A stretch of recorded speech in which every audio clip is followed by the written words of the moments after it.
Bashkia e Lushnjës është përfshirë në një projekt I cili synon në rritjen e kapaciteteve dhe bashkëpunimin midis faktorëve, fal një programi të detajuar në lidhje me emergjencat civile. Në këtë program që do të implementojë në vijim janë përcaktuar detyra konkrete për përballimin, por edhe parandalimin që mund t'i bëhen fatkeqësive natyrore dhe emergjencave civile.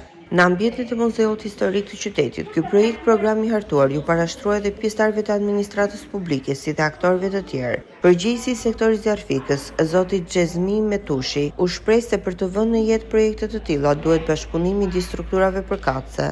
Shveprojmë neve aq më efikas në përdorim të letra që janë shkruar aty dhe që janë kretuar. Kas për serën tonë,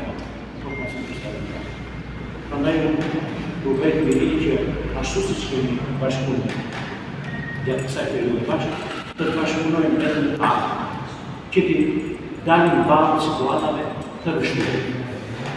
Nuk ka gjë nuk ka, nëse ka bashkëpunim, nëse ka dhe nuk ka gjë nuk ka, çdo gjë ka. Specialistja e projektit, Sonja Entela Kaleshi, theksoi rëndësinë në përballimin e rasteve të emergjencës, e pse jo edhe evidentimin në kohë të zonave të riskut për më shumë efektivitet të rasteve të emergjencave civile. Ne sot ishim këtu në Bashkinë Lushnjë në kuadër të një sër aktivitetesh që janë organizuar nga Agjencia Kombëtare e Mbrojtjes Civile në bashkëpunim me projektin Risill të Kombeve të Bashkuara në Shqipëri në kuadër të emergjencave civile. Dhe më specifikisht qarku I Fierit është mbështetur nga këto institucione për formalizimin e dokumentave të tyre strategjik që lidhen me planin kombëtar të emergjencave civile.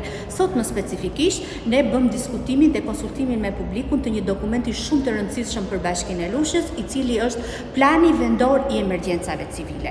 Ky është një dokument I cili ka kaluar një proces hartimi të gjatë në bashki, ku janë mbledhur të dhëna lokale nga bashkia në lidhje me infrastrukturën, masat, institucionet lokale për të përcaktuar rolin dhe